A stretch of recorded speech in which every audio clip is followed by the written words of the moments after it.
دوسری کتاب چین کا زوال اور عروج کے بارے میں کچھ بتاؤں گا۔ عام طور سے جب ہم قوموں اور تہذیبوں کا ذکر کرتے ہیں تو ان کے عروج اور زوال کی بات کرتے ہیں۔ عروج کے بعد جب زوال آتا ہے تو ہم جب دیکھتے ہیں کہ ان کا عروج کن وجوہات کی بنا پر ہوا تھا اور زوال کی کیا وجوہات ہیں۔ چین کے سلسلے میں بھی یہ کہا جاتا ہے کہ چین قدیم زمانے میں اپنے پورے عروج پہ پہنچ چکا تھا۔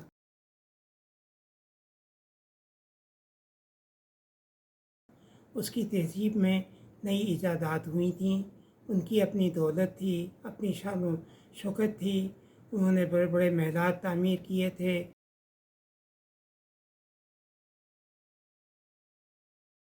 انہوں نے اپنی رسم و رواج کو، خاص طور سے شاہی رسم و رواج کو انہوں نے جنم دیا تھا، جس کی وجہ سے ان کا بادشاہ بڑا با اختیار ہو گیا تھا۔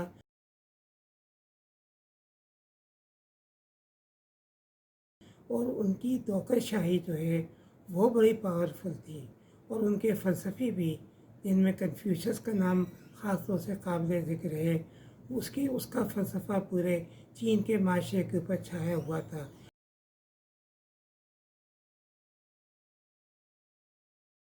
لیکن پھر آہستہ آہستہ وہ وقت آیا کہ سیاسی طور کے اوپر چین کمزور ہوتا چلا گیا، اور یہاں تک کمزور ہوا کہ اس کے اندر کئی چھوٹی چھوٹی سلطنتیں قائم ہو گئیں، اور اس کا اتحاد جو تھا وہ ٹوٹ گیا۔ جب چین اس حالت میں پہنچا ہے تو یہ وہ وقت تھا کہ جب یورپ آہستہ آہستہ اپنے عروج پر پہنچ رہا تھا، اور یورپ کو اس بات کی ضرورت تھی کہ چین سے تجارت کرے۔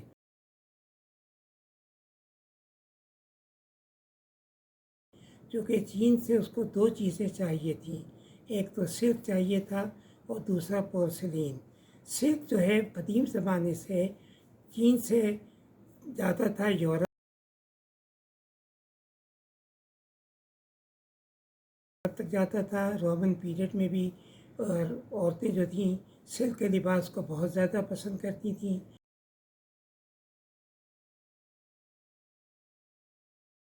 حالانکہ رومن سینٹ کو اس بات پہ اعتراض تھا کہ ان کی چاندی جو ہے اس کی خریداری پہ صرف ہو جاتی ہے، لیکن یہ سلک اور پورسلین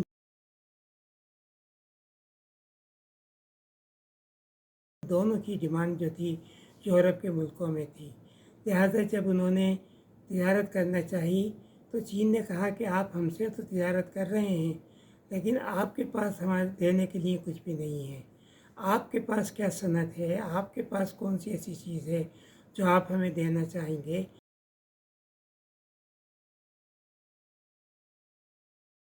اس لیے انہوں نے جارج تھرڈ کو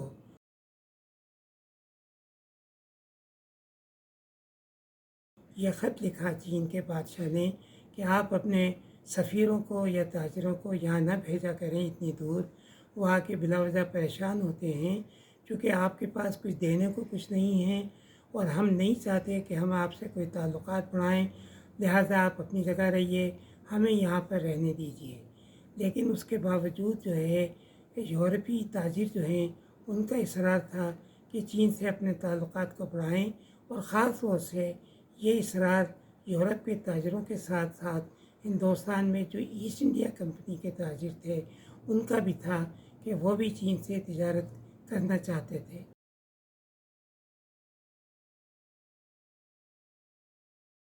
یہ وقت وہ تھا کہ جب چین کا سیاسی استحکام جو تھا وہ ٹوٹنا شروع ہوا۔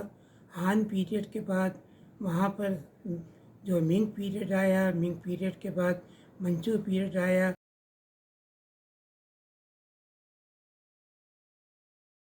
اس زمانے میں اس کا سیاسی استحکام بہت کمزور ہو گیا۔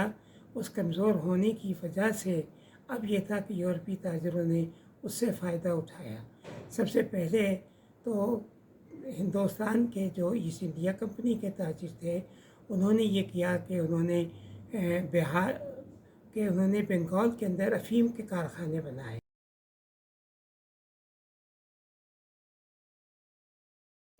اور بہار میں ان کی افیم کے کارخانوں کی صفائی کی، اور پھر اسمگل کرنا شروع کیا چائنا میں، تاکہ چائنا کے لوگوں کو افیمی جو ہے وہ بنایا جائے۔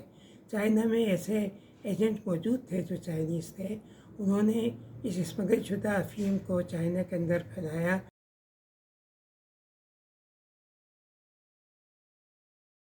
اور بہت جلد چائنا کی اکثریت جو ہے افیم کی عادی ہو گئی۔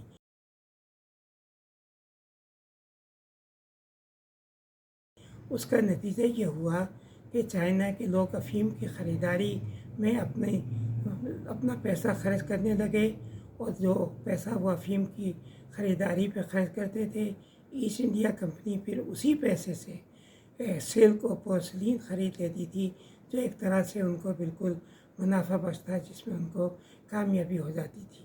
چین کی حکومت نے اس بات کی بہت کوشش کی کہ افیم کی اسمگلنگ کو روکا جائے۔ انہوں نے افیم کو جلایا بھی، پابندیاں بھی لگائیں، لیکن افیم کے تاجروں نے خاص طور سے اپنے ملک کے جو حکمراں تھے ان سے یہ اپیل کی کہ وہ چین پہ حملہ کر دیں۔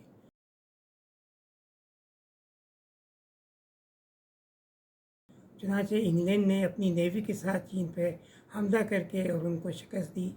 اس کے ساتھ ہی ساتھ دوسرے ملک بھی آ گئے، یہاں امریکہ بھی آ گیا، فرانس بھی آ گیا، جاپان بھی آ گیا، اور یہاں تک کہ جرمنی بھی آ گیا۔ ان سب نے مل کے چائنا کے حصے بکھرے کرنا شروع کیے،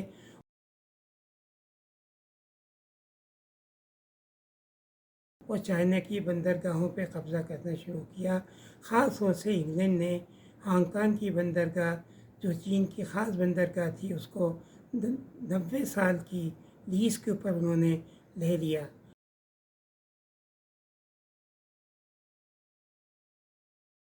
نتیجہ اس کا یہ تھا کہ چائنا سیاسی طور پہ بھی اور معاشی طور پہ بھی بہت ہی غیر مستحکم ہو کے رہ گیا۔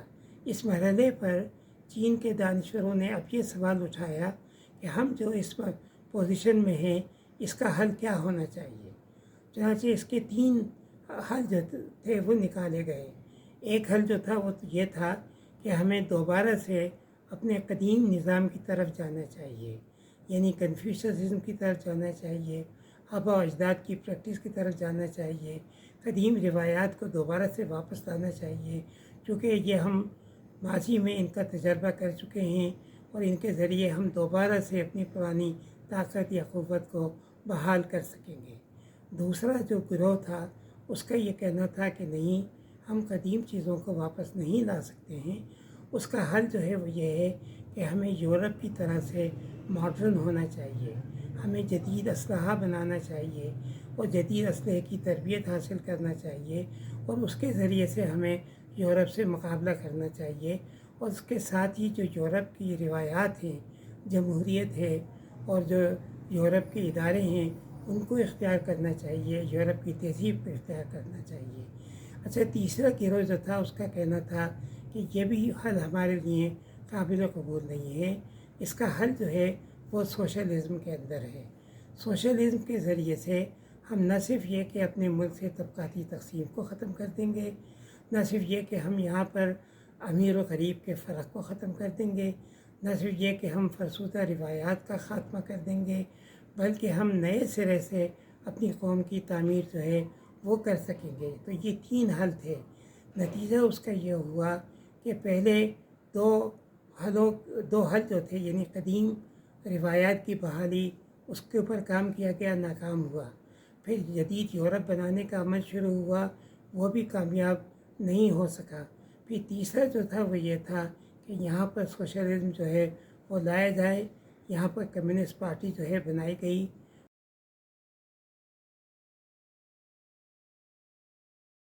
ماؤ زے تنگ جو ہے اس وقت ایک نوجوان تھا جو لائبریرین کی حیثیت سے آیا تھا، وہ کمیونسٹ پارٹی میں شامل ہوا۔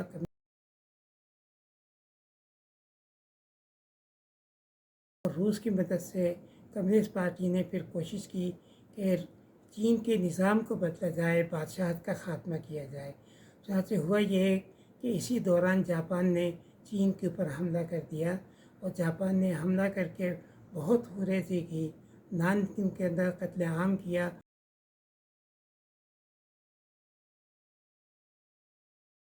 نتیجہ اس کا یہ ہوا کہ نیشنلسٹ اور سوشلسٹ جو تھے یہ مل کے انہوں نے پھر جاپانیوں کا مقابلہ کیا اور جاپانیوں کو شکست دے کر چین سے نکالا۔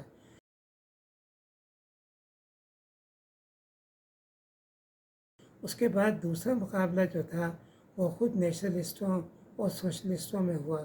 نیشنلسٹوں کا مقابلہ جو تھا اس کے اندر بالآخر نیشنلسٹ جو تھے وہ ناکام ہوئے، اور ماؤ زے تنگ کی جو پارٹی تھی سوشلسٹ پارٹی وہ کامیاب ہوئی، اور 1949 کے اندر انہوں نے نیشنلسٹوں کو شکست دے کر چین سے نکال دیا، اور یہاں پر انہوں نے سوشلسٹ چائنا جو تھا اس کو انہوں نے قائم کر دیا۔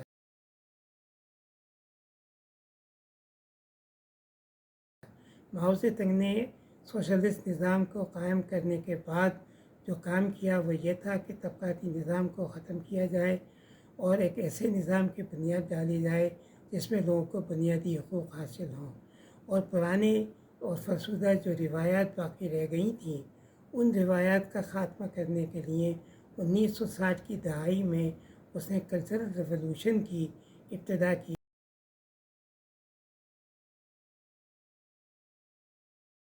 اس ریولوشن کے ذریعے سے اس نے تمام طبقاتی روایات کو بھی، پرانی فرسودہ روایات کو بھی، اور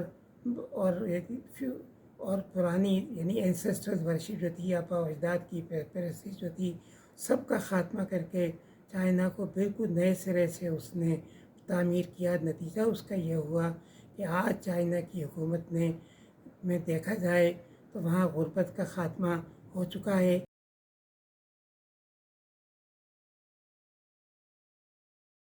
چائنا نے اگرچہ اب وہ بنیادی طور پہ تو آج بھی سوشلسٹ ہے، کمیونسٹ ہے، ون پارٹی کی حکومت ہے، لیکن اس کے ساتھ ہی انہوں نے اپنا رویہ تبدیل کر کے سرمایہ داری کی طرف توجہ دی ہے، اور دنیا کی ایک بڑی طاقت جو ہے سرمایہ داری کی طاقت بھی بن گیا ہے، فوجی طاقت بھی بن گیا ہے۔